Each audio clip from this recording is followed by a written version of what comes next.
So how about some Monday motivation for you? Some positive vibes.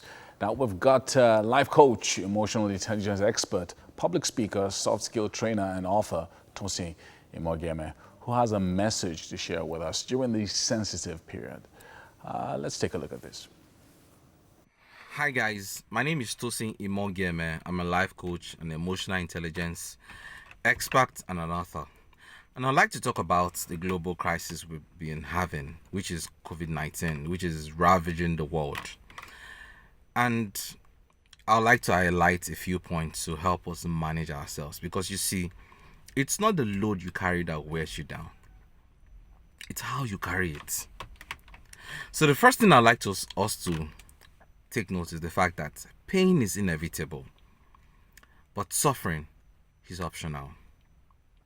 Pain is inevitable, but how you react to that pain is optional.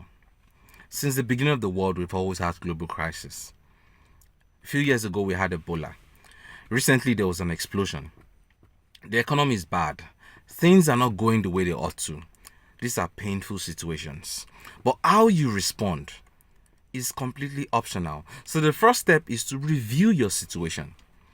Dr. Wayne Dyer once said,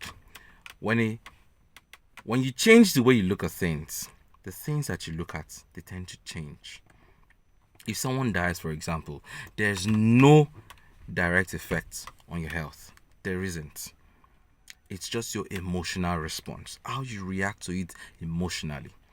So if you look at it from a positive angle, if you say, oh, it's time for them to die, they fulfill their purpose because life is all about significance and not how we live, you would fare better. Looking at it from a positive angle, you would fare better.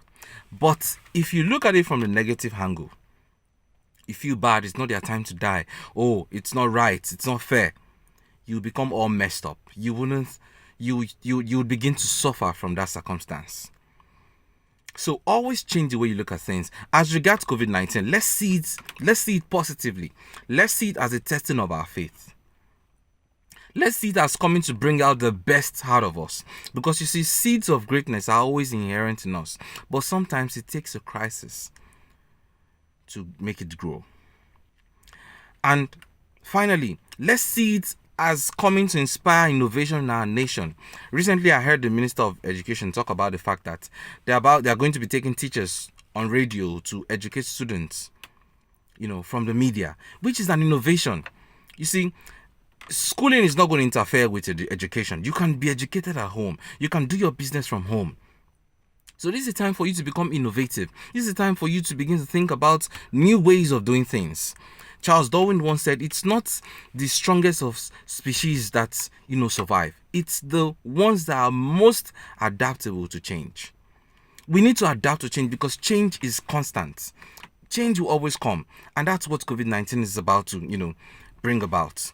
The second point I'm going to be mentioning is the fact that don't panic. Do not panic. Don't panic. You see, fear is already making people suffer even more than the virus. Fear is already killing people even more than the virus. And what doctors do not tell patients is the fact that they will be treating their fears just as much as they'll be treating their sickness or their injury. Because fear is a great intensifier of pain. Fear overwhelms you. Fear is false evidence appearing real. Fear is an illusion. It makes you interpret the situation, negatively. Worry is not good for your health. Do not worry. Worry is the most dangerous activity on the surface of the earth. All it does is to just raise your blood pressure up. It has no health benefit. If, for example, if COVID-19 can be resolved, what's the point of worrying? Because in 1, 3, 6 months, it means it's all going to be gone. Because scientists are already taking research, are making research. So if it's going to be resolved, there's no need to worry. On the other hand, if it's not going to be resolved, what's the point of worrying? What's the point of dying before your death? Allowing stress, worry, fear kill you. There's no point. So do not panic. You need to remember the fact that, you see, ships do not sink because of the water around them. No. Ships sink because of the water that gets into them. So amidst the chaos and the uncertainties in the world, keep stillness within you. Stay calm, stay focused.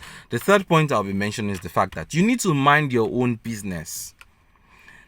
There's something called God's business, which is the weather. You can't control the weather. When you're going out, you don't know if there's going to be traffic. You can't control that. You don't know what the future holds. You can't control. That's God's own business. There's something called other people's business. People's opinion of you.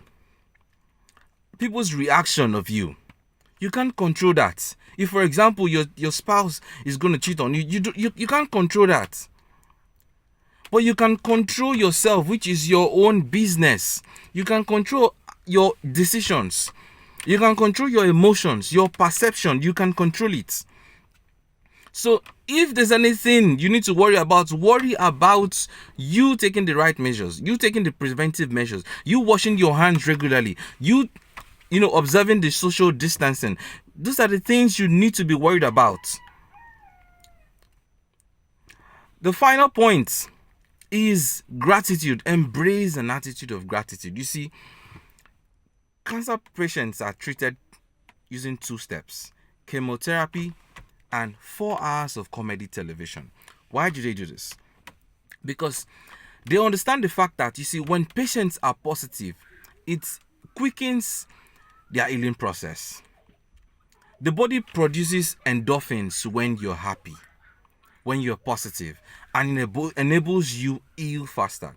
So this is a time more than ever for us to be happy, for us to be grateful, for you to focus on the positive things. Someone said that if anything bad has happened to you, God is the reason why everything bad has not happened to you. Focus on gratitude. Be happy. You have a home to stay in. You have food to eat. You have not been infected with the virus yet. Focus on the right things. Be grateful. Gratitude is very important. It boosts your immune system. So I like to encourage us. You see, how we fare, how we manage ourselves goes a long way. We have a good immune system that can overcome just anything. But we need to stay positive. We need to take the right measures in overcoming this virus. And in no time, by the grace of God, we will overcome this current crisis. Thank you very much. It's my pride, privilege, and pleasure to be doing this.